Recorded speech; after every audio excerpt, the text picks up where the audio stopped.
What's up, everybody? Welcome back to the AM, guys. Welcome back to 5 Minute Rants. I'm your host, Michael Abernathy, and welcome back to the show predicated on the journey of life and business. Hey, real quick, if you know somebody whose life would be bettered by listening to the show, would you partner with me in changing lives and share it with them? I appreciate it. Well, today I want to talk about comparison and how oftentimes we compare ourselves to others, or we compare what we have to what others have. And both of those are toxic. And here's why. You are you, and you are built the way that you are built, and nobody else is built like you are. So to stop and try and compare yourself to somebody else, you're going to fail, because how can you actually have an accurate assessment? So I'm Michael Abernathy, right? Cool. People may have the same name that I've got, but guess what? I'm the only Michael Abernathy that exists currently. So how am I going to measure myself and compare myself accurately against somebody else?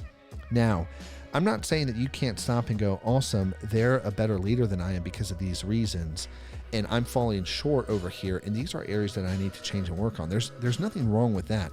But when you're doing this into a detrimental aspect, wishing that you are actually somebody else because you want to be somebody else, because you don't want to be you, that's when it's detrimental. You need to learn to love you. You need to learn to be you.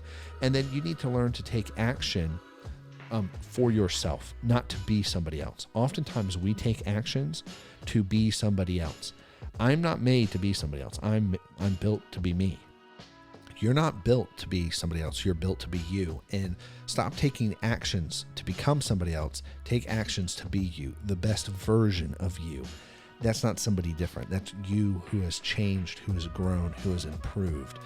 And you'll find if you do that, if you move forward for you, not to be somebody else or to look better or because of somebody else's opinion, right?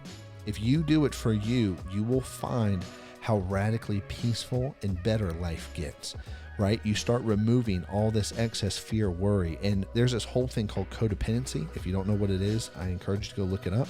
And not existentialism. What is it called? Anyways, the point is where you try and control your surroundings, right? Externalizing. Go look up externalizing too, where you try and control your external circumstances, right? Versus you focusing on you and changing you.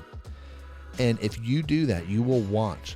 If you understand both those things, go look them up, and then you decide to make actions for yourself, not for others, and not to look good for others, you'll watch your whole life change. And it doesn't matter what the actions are. It could simply be starting to eat healthy, drinking more water, getting up 30 minutes to an hour earlier, making your bed.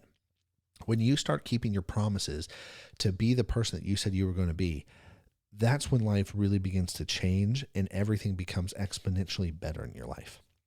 Andrew and I talk about this all the time. We're going to do this because this is the men that we decided to be. We're going to do this because this is the company we said we would be. So it doesn't matter if the other party thinks that we're amazing or not. We don't care. We're doing it because we said we would do it. And we said that we would be men of our word. We said that we would keep promises. We said that we would serve. We said that we would do these things. And that's why we do what we do. For me, I want to be a great husband, not for my wife, not to keep her happy and all this stuff, but for me to honor what I said that I want to be. And then as a result, my wife does benefit. And it's really important. I want to serve, not just because other people like when I serve them, but because I said that I would serve. And it's really important to understand that this is how it works. And for you to overcome what other people think about you, when you overcome the whole comparison, it's doing things for you and not in a selfish way. If you are truly doing it for yourself to better, it's selfless. It's actually really selfless. It's not selfish. It's so you can give your life away. We are made to give our lives away. We're made to serve other people. We're made to help and better other people. And when you do it to better yourself, for the whole intents and purposes of serving something bigger than yourself and serving other people, you're going to watch your whole life change. Everything will change. The company, if you're starting your own company or have a company, you'll watch that radically change. You'll watch your job position change. You'll watch all these things open up to you. And the bigger thing is stop listening to everybody talking about who they are going to be. Stop comparing yourself. Stop looking at what you don't have and focus on what you do have. Focus on who you are. What are your strengths and weaknesses? Andrew and I are radically two different people. We're made two different ways, radically on two different ends of the spectrum. And we talk about that. I'm not like him and he's not like me. And it's actually amazing. So you be you and you choose to better yourself for you not to keep others happy or look better for others. Anyways, guys, I'm out of time, so I'll catch you later. Peace.